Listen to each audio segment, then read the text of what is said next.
Hey, I just want to make a quick follow-up video. I get a lot of comments about what I said about Berean pickets.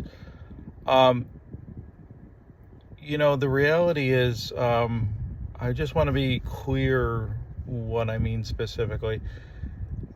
If he doesn't, there's some very good questions that he's leading you down to that people are not asking. I understand that people are not satisfied with the Jehovah's Witnesses. So, and they're looking, this guy's giving a new interpretation of the Jehovah's Witnesses. The reason being he has not accepted that he wasted the majority of his life believing something that was false.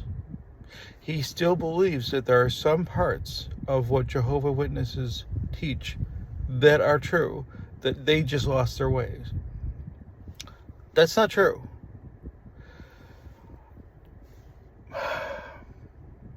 There's a lot of things I can get into, and I don't want to go for too far.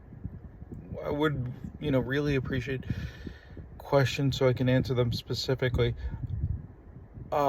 One of the things that's really important is that the things that he says are not even what the first century Christians believed. Or, Polycarp never believed. Polycarp was a disciple of John, like actual John. And he wouldn't agree with a lot of things he says. Specifically about the Trinity, I think it's important to recognize that who Jesus is. You really have to answer that question. He doesn't believe in the Trinity, so who is Jesus? Because Jesus was obviously worshipped.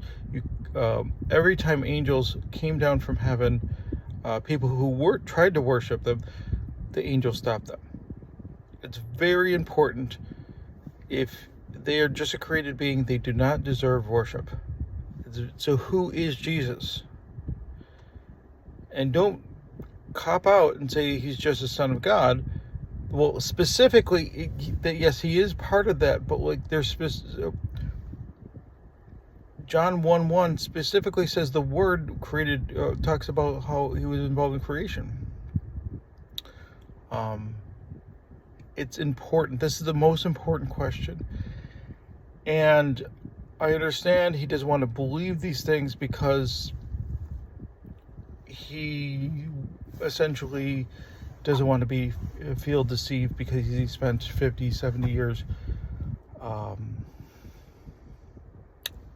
in a religion that essentially is taught a falsehood. The reality is, you can talk about Johannes Grieber, how they got interpretation of John 1:1. A lot of different things that you can go down. But the reality is that all of Jehovah's Witnesses is false. Now, mainstream Christianity is true. However, we disagree on different views on eschatology. Me personally, I'm a non-millennial, where I would say most Protestants are dispensational.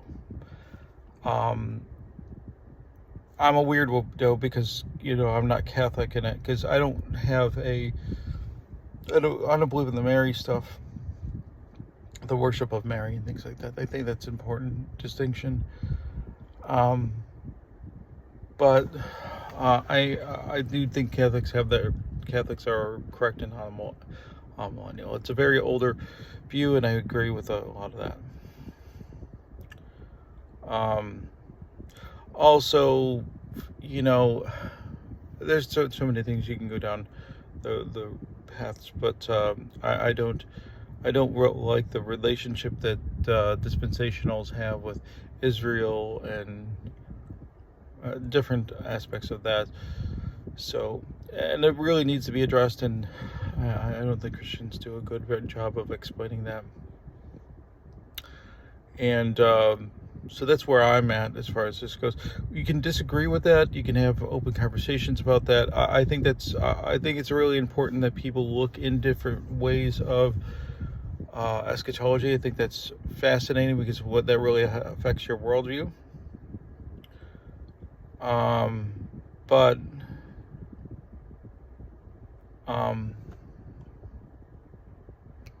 my point is that you really have to be, I'm not saying you have to accept everything right away, but it's important you do accept that who Jesus is one of the most important parts of Christianity. There's a reason why the Jews wanted to kill him, and because he essentially asserted that he was God, not because he was the Son of God. What he was saying was blasphemous. He spoke with the authority not just of a prophet, but specifically the Messiah. There is, like the terminologies that they use is a cross-reference with Yahweh, which was essentially is God. The term Emmanuel means God's with us. So essentially that God came down to man in the form of Jesus. It's really important that we identify that, because otherwise, what are we worshiping? What is the point? So Berean pickets does not answer those things. He's looking for a strange, certain thing. He's looking for a Christian religion that kind of fits in with his philosophy.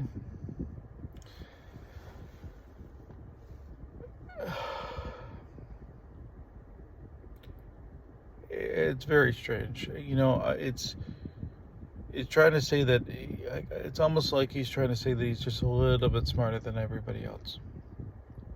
And he just can't, the reality is he just can't admit that he's wrong. So it's really important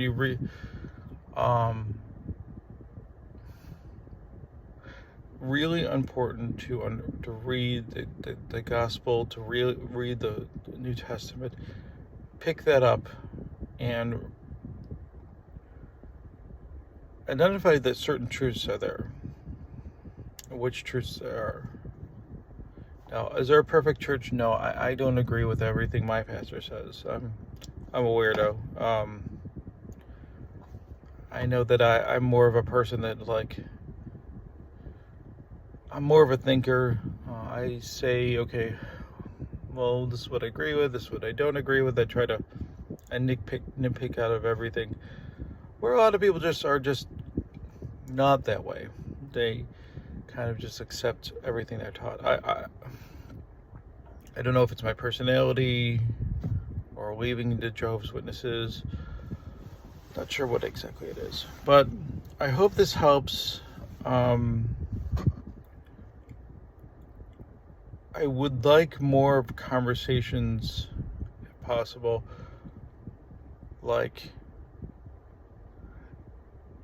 not so I get these random Berean pickets, how dare you, you don't understand, and this brother is so great. I'm like, oh my God.